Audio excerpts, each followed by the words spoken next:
नियमबाह्य कामगिरी करणाऱ्या मुख्याधिकारी मोकळ यांना मंत्रालयाने दिले चौकशीचे आदेश. बुलढाणा जिल्ह्यातील देऊळगाव राजा नगर परिषद अंतर्गत बेकायदेशीर रस्ता रुंदीकरण प्रक्रियेत धनदांडग्यांना अभय देऊन गरीब कुटुंबाच्या निवाऱ्यावर बुलडोझर चालवून मुख्याधिकारी तथा प्रशासक मोकळ यांनी हुकुमशाही गाजविल्याने सदर पीडित कुटुंब हे आता न्यायासाठी दारे ठोठावत आहे.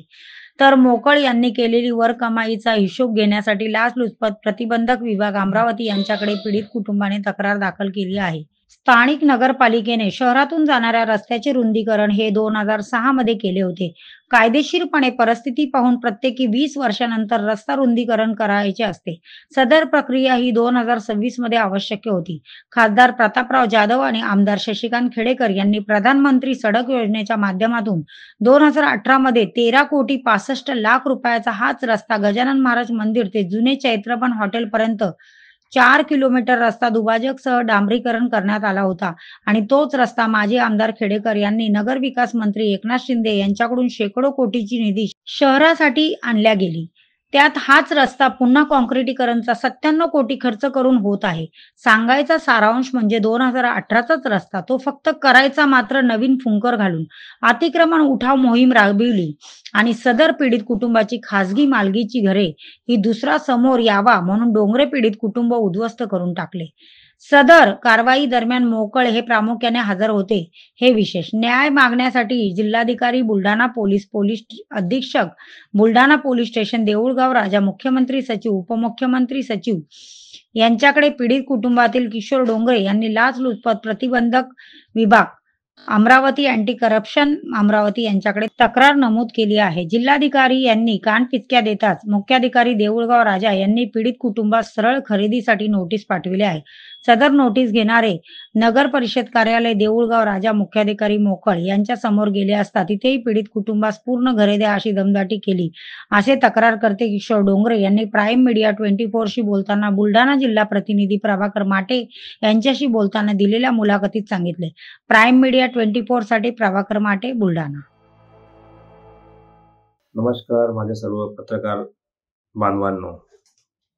आपल्यापर्यंत आज येण्याचं कारण हेच आहे, जिथे न्याय मिळत नाही तिथं पत्रकारिता असते हे सर्वांना माहीत आहे आणि आम्हाला याची खात्री आहे की इथे तरी आम्हाला न्याय मिळेल. आपणास कळवण्यात येत आहे की देऊळगाव शहरामध्ये रस्ता रुंदीकरणासाठी जे काही कार्य होत आहे ते अतिशय बेकायदेशीर होत आहे व गोरगरिबावरती जबरदस्तीने त्यांची खाजगी घरं पाडून त्यांना उदरनिर्वाहासाठी वंचित करत आहेत, त्यांना बेघर करत आहेत. हे अतिशय खळबळजनक व चिंताजनक बेकायदेशीर कृत्य नगरपालिका देऊळगाव राजा मुख्याधिकारी अरुण मोकळ यांच्याकडून झालेलं आहे. रस्ता रुंदीकरणासाठी अरुण मोकळ मुख्याधिकारी देऊळगाव राजा यांनी उच्च न्यायालयात नागपूर येथे पिटिशन दाखल केलं होतं. या पिटिशनमध्ये त्यांनी सरकाराकडे मागणी केली होती, मला रस्ता रुंदीकरण करायचं तर मला मान्यता द्यावी. तसेच त्यांनी पिटिशनमध्ये असं दाखल केलेलं की मी कोणतीही खाजगी जागा असेल तर तिथे त्यांना भूसंपादन कायद्यानुसार त्यांना मोबदला देईल व जागा संपादित करेल. एवढं असूनही हायकोर्टाचे आदेश असूनही सर्व चर्मकार समाज देऊळगाव राजा यांचे देऊळगाव राजा येथील आंबेडकर नगरमध्ये रस्त्यालगत खाजगी वडिलोपार्जित 150 वर्षांधिक घरे बेकायदेशीर JCBद्वारे दिनांक 16/10 म्हणजे 16 ऑक्टोबर 2024 रोजी द्वेषापोटी व आर्थिक फायदा करून फाडण्यात आलेली आहे. हे अतिशय दुःखद व खळबळजनक आणि त्रासदायक असं कृत्य झालेलं आहे चर्मकार समाजावरती आणि यासाठी आम्ही पोलीस प्रशासन देऊळगाव राजा यांना धाव घेतलेला, त्यांना सांगितलं हे जे पण कार्य रस्ता रुंदीकरणाचे होत आहेत हे प्रशासकीय नसून अप्रशासकीय होत आहे, कारण तिथे काहीतरी प्रशासन व सुव्यवस्था असते पण असं आम्हाला दिसून येत नाही. व त्यामुळे आज सर्व चर्मकार पीडित समाज डोंगरे परिवार यांची जी जागा होती रस्त्यालगत ती आज सर्व निस्तेनाबूत केलेली आहे व पाडलेली आहे. पाडण्या अगोदर पण आम्ही अरुण मोकळ मुख्याधिकारी नगरपालिका यांना निवेदनं व जागेचे खरेदी कागदपत्र व असेसमेंट नक्कल दिले, तरीही त्यांना इगोपोटी व आर्थिक लाभ घेण्यासाठी ह्यांनी गरीब असल्या कारणाने सर्व चर्मकार बांधवांना जागेपासून वंचित केले व घरं पाडले व नुकसान केले. यासाठी आम्ही मंत्रालयामध्ये नगर विकास विभागाला धाव घेतली. त्यांनी सुद्धा पत्राद्वारे, ईमेलद्वारे जिल्हाधिकारी बुलढाणा यांच्याकडे चौकशीसाठी पत्र पाठवले, तरी पण अजून जिल्हाधिकारी बुलढाणा यांच्याकडनं काही कारवाई व निर्णय घेण्यात आलेला नाही व न्याय देण्यात आलेला नाही या गोरगरीब चर्मकार समाज बांधवांना. त्यानंतर परत आम्ही दोनदा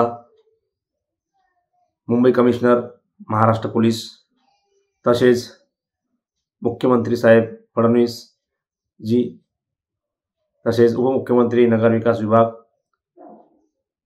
माननीय श्री एकनाथ शिंदे साहेब यांनाही कळवलेले पत्राद्वारे, निवेदनाद्वारे. त्यांच्या पण सचिव मुख्यालयातून पत्रव्यवहार झालेला, ईमेलद्वारे जिल्हाधिकारी तसेच अमरावती आयुक्त विभाग. पण अजूनही देऊळगाव राजावर हे झालेले नुकसान चर्मकार समाजाचे भरून काढण्यात आलेले नाही व या सर्व होणाऱ्या बेकायदेशीर कृत्यावर कोणतेही कायदेशीर कारवाई झाली नाही. हे असे होऊ नये यासाठी आम्ही शासनाला विनंती करतो की अशा अधिकाऱ्यावरती तातडीने कारवाई करण्यात यावी व सर्व पीडित कुटुंबांना रोजगारासाठी जे झालेले घरं आहेत ते पूर्वत बांधून देण्यात यावी, ही नम्र विनंती. अन्यथा सर्व गोरगरीब समाजांचा व शांतप्रिय चर्मकार समाज बांधवांचा शासनावरील विश्वास हा राहणार नाही व त्यामुळे कुठेतरी एक खच्चीकरण होऊन जाईल. आणि आज जे झालं आहे देऊळगाव शहरात हे आमच्या समाजाचं म्हणजे खच्चीकरण झालेलं आहे. आणि जवळपास आज 4 महिने झालेत हे सर्व चर्मकार समाज बांधव जागोजागी रोजगारासाठी, उदरनिर्वाहासाठी फिरत आहे आणि बेरोजगारीला बळी पडत आहे. मी कृपया विनंती करतो जिल्हाधिकारी साहेबांना की या सर्व चर्मकार पीडित कुटुंबांना न्याय द्यावे व अशा बेकायदेशीर व बेशिस्त अधिकाऱ्यावरती कारवाई करण्यात यावी. अन्यथा आम्हाला बेरोजगाराला बळी पडण्याशिवाय दुसरा काही उपाय नाही आहे. धन्यवाद.